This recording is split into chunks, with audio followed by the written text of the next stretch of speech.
preparation. How the Lord prepares people in exile. They were prepared. They were, as the plate is being washed before serving, they were made empty in the wilderness.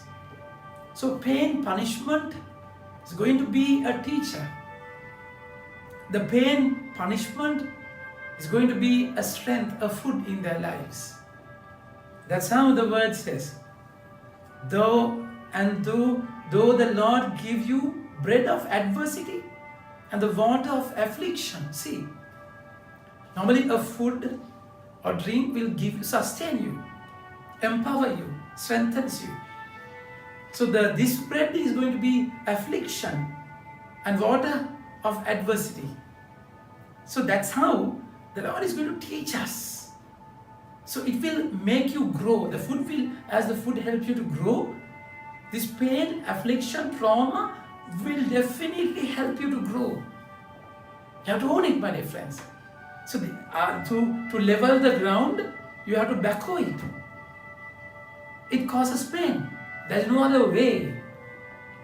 That's exactly why the Lord is saying, yet your teacher will not hide himself anymore, but your eyes shall see your teacher. Now this is the real agony, real struggle, when you don't know that you are being formed. If you know that you are being formed, formation, if you know that, of course then it's a kind of a consolation. So in pain, there is a time where you don't know that you are being formed. The presence of God is completely absent from your senses. So you're stuck. I mean, that's terrible trauma. That's where exactly Lord said, Adonai Elohim Elohim lama sabachthani. My Lord, why have you forsaken me? So in Psalms we find this, how the plight of that person when you miss the presence of God in his life, you're completely lost. But then there speaks about a moment they have to go through pain, food of adversity, water of affliction, yet the teacher is going to be present. So this will form them, my dear friends. This is exactly what should happen in our lives. The gospel we find how Jesus called them to them.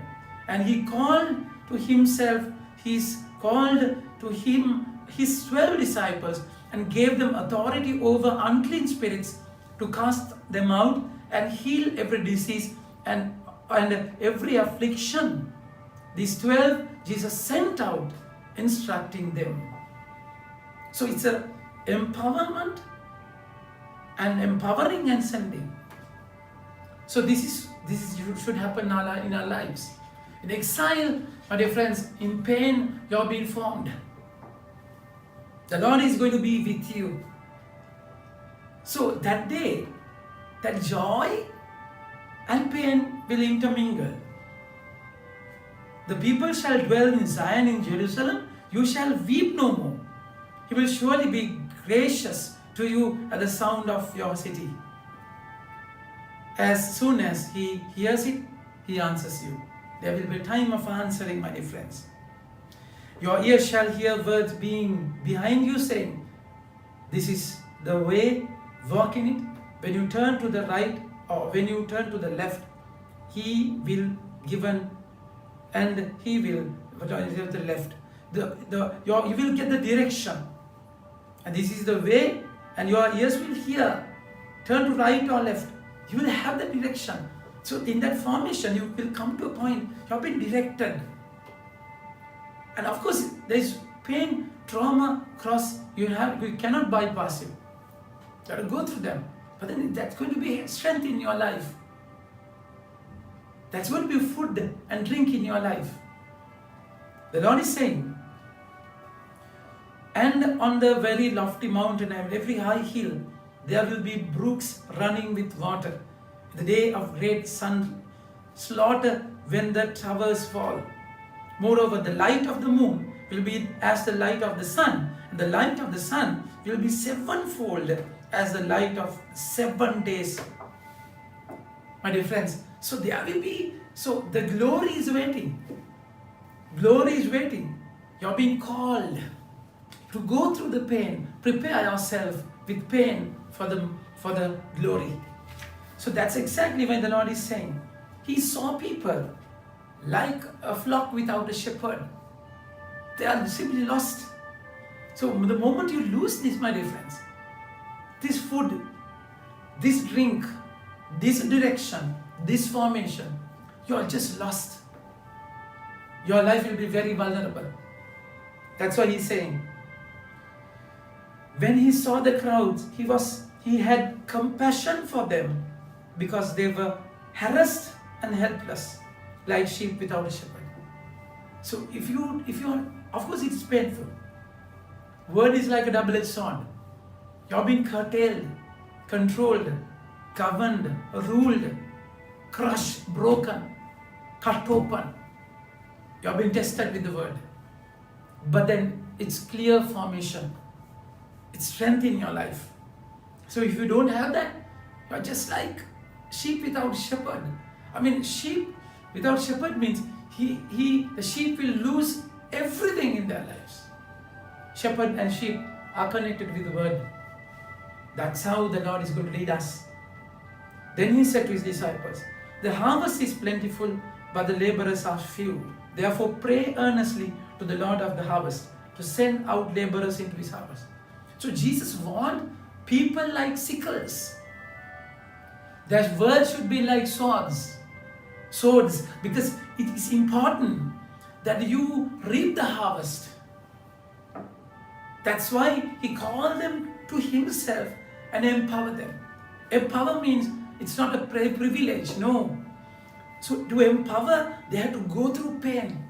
How the Lord saved the world with cross, there's no other way. God came to the world and born as a child. So in that incarnation, the parents of Jesus, Mother Mary and Joseph, they have to go through terrible agony, isn't it? It's all formation. That's how the Lord is going to wash the plate before he serves you. And that pain is going to be strength. My dear friends, so we need people who harvest. We need workers who harvest. Not cuddle the harvest, no. To harvest. You grab the corn and you cut with the sickle and give it to the Lord. For that you need formation. So there is no other way other than going through mill. There are broad ways, highways. You can, the devil will beckon you to enter through from the broad way, broad gate, but the narrow path is different. My dear friends, so it's a time the Lord invites us and assures us He's going to be with us when He teaches us. Teaching is going to be difficult all the time. Teaching requires you to have the yoke in your shoulder. As the worker puts the yoke on the oxen, you have to bear that yoke, and you're being controlled by the word. Seemingly you lose freedom. You don't like it because the world will enjoy like anything. Your enjoyment is being controlled. But then remember, that's going to be the food. That's going to be the water. Your journey long. Your journey in this path. So Lord is inviting you in this time of preparation. It's joyful preparation because the Lord is, when you're formed, when adversity, when trauma, when you go through, you believe that He is going to be with you in that agony. Remember, He's going to strengthen you, empower you, so that He can send you. Finally, the word of God says, heal the sick, raise the dead, cleanse the lepers, cast out demons. You receive without paying, give without pay. So it's an invitation for you because the Lord is sending you after preparing you. Think about it. Have a nice day. May God bless you.